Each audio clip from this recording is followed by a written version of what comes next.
রাত 12টার সময়। এই সময়টাকে যদি কাজে লাগানো যায়। আর কিছু? তবে ওই ট্রাক্টরের ভেতরে অনেক অনেক অস্ত্রধারী পুলিশ থাকে পাহারায় 24 ঘন্টা।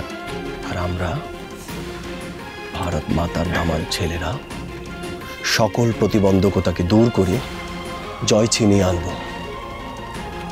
বন্দে মাতরম, বন্দে মাতরম, বন্দে মাতরম।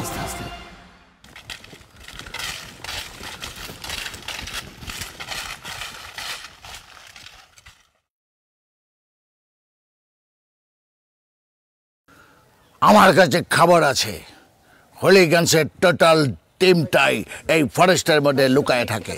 ওদের সকলকে একে একে ধরে ধরে খতম করিয়া দেবে।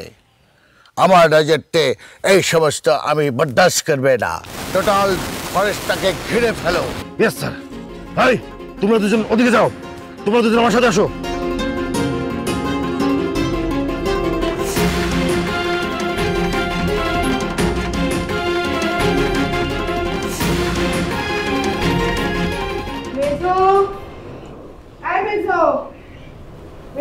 বলো ভাবি, মা কি বলেছিল মনে নাই?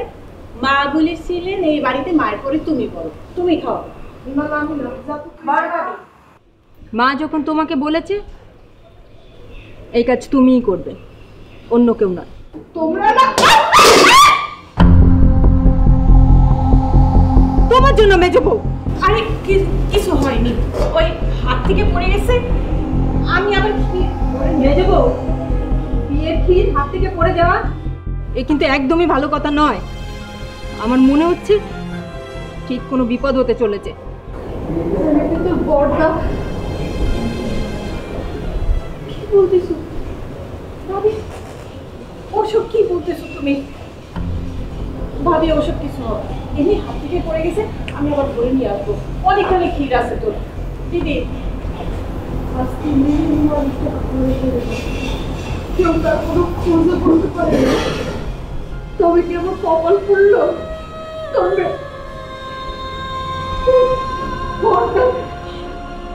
ভাবি কেন এসব কথা বলছো? উপরে আল্লাহ পাক আছেন না, আল্লাহ পাকের উপর ভরসা রাখো। তিনি দাদার কোনো রকম ত্রুটি হতে দেবে নয়। এই লোকটা নিয়ে চিন্তার আমার শেষ নেই রে বোন। এই লোকটা কি কোনোদিনও ঠিক হবে না? তুমি আবার এগুলো শুরু করেছো কেনে? আজকে তুমি এসব বলতেছো, কদিন পরে দেখবে যখন সময় আসবে তখন দাদাই পাল্টাই গেছে, তখন তুমি আবার অবাক হবে। সেই দিন কবে আসবে মেসো?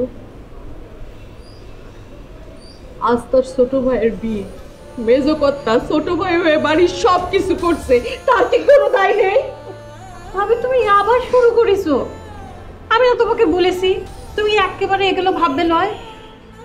বড় ভাবি, আমাদের বড়দা সারা জীবনই একটু আপন বলা মানুষ বটে। আমরা পরিবারের কেউ কোনোদিনও তাকে বদলাতে পারিনি। তবে তুমি বউ হয়ে যা করেছো তার কিন্তু তুলনা হয় না বড় ভাবি। কিন্তু আজকের এই ক্ষীর পড়ে যাওয়ার ব্যাপারটা, এটা কিন্তু আমার একদম ভালো ঠেকছে না। পাগল হয়ে যাবো আল্লাহ, আমি সত্যিই পাগল হয়ে যাবো। এই লোকটা 3 দিন ধরে কোথায় কোথায়